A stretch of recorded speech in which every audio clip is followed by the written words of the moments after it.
Los soldados y marineros aliados quedaron horrorizados por las misiones suicidas que llevaron a cabo los pilotos de un cuerpo de asalto especial de Japón, que lanzó los primeros ataques contra buques de guerra estadounidenses en octubre de 1944, frente a las costas de Filipinas. Estos pilotos eran conocidos como kamikazes, un término japonés que significa viento divino. Los kamikazes eran voluntarios, muchos de ellos estudiantes universitarios impulsados por la lealtad a su patria y su veneración por el emperador. Eran entrenados apresuradamente para una tarea que precisaba más determinación que pericia. Esta es la historia de los kamikaze, los pilotos de combate que se inmolaban por el honor de su país.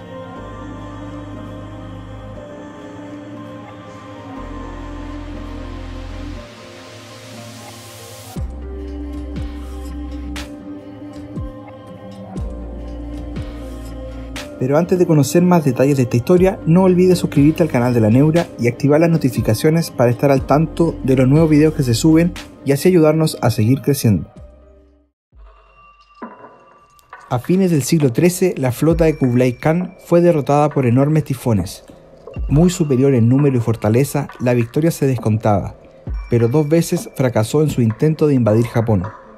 A los invasores los derrotó una fuerza superior, un kamikaze, un viento divino. El término, con el transcurso de los siglos, entró en desuso. Sin embargo, el episodio no fue olvidado. En octubre de 1944, con la flota norteamericana avanzando por el Pacífico, los japoneses veían cómo el poderío del enemigo los ponía en graves dificultades. Los comandantes japoneses vislumbraron que sería difícil revertir el trámite de la guerra sin nuevos métodos eficaces y que pudieran ser puestos en práctica con celeridad. La defensa heroica de sus hombres parecía ya no alcanzar. El espíritu samurái no se doblegaba, pero no bastaba para frenar el avance del enemigo. Los aviones, buques y armamento norteamericano eran superiores en cantidad y en tecnología. El mecanismo creado fue sencillo y desesperado: lanzar aviones contra los buques enemigos, aviones cargados con poderosas bombas y con el piloto dentro. La maniobra era de una enorme complejidad. Había que esquivar el fuego enemigo proveniente de los barcos, el ataque de otros aviones y acertarle a la nave rival en el lugar exacto, en un sitio en el que el daño producido tuviera como consecuencia el hundimiento o la inutilización.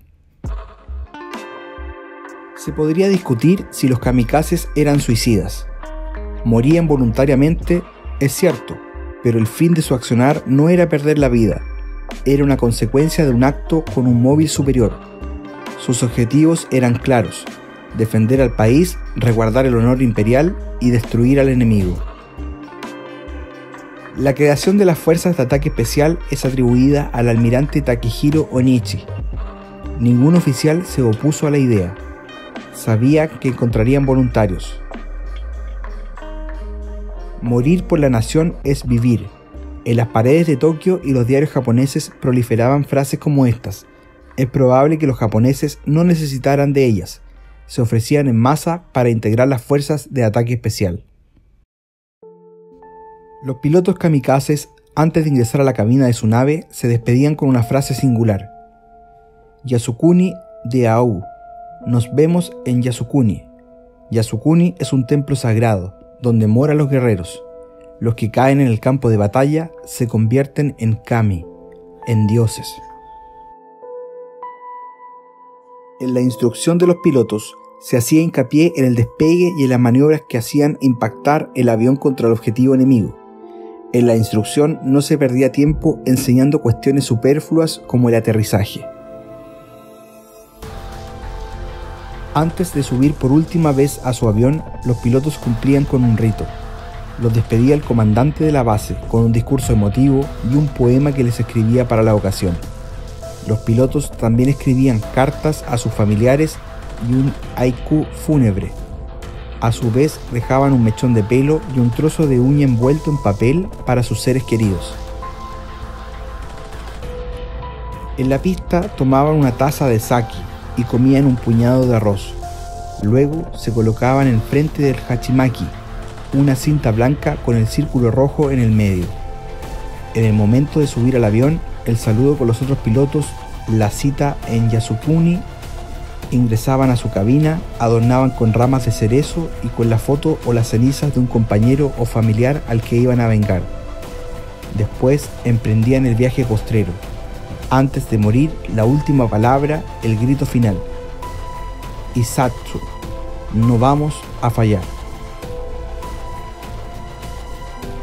Los ataques kamikazes tuvieron efecto en las tropas enemigas, no solo por su mayor eficacia en el daño provocado. Afectaron la moral del enemigo, un enorme impacto psicológico. Era la demostración fáctica, sin admitir prueba en contrario, del punto hasta donde eran capaces de llegar los japoneses. El almirante Onishi, creador de la Fuerza de Ataque Especial, se suicidó la noche de la rendición japonesa. No fue el único. Miles de japoneses lo hicieron. Al final de la contienda, los kamikazes habían hundido 34 buques de guerra aliados y dañado otros 368. Provocaron 9.700 bajas.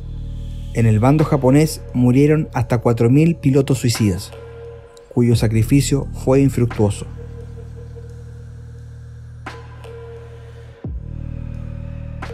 Si no conocías esta historia y te gustaría profundizar un poco más, te recomendamos ver el documental inglés del año 1991 titulado Kamikazes, Morir por el Emperador. Si ya llegaste hasta aquí, no olvides dejar tus comentarios más abajo, darle un me gusta al video y suscribirte al canal para ayudarnos a seguir creciendo y contando las historias más curiosas que vale la pena recordar.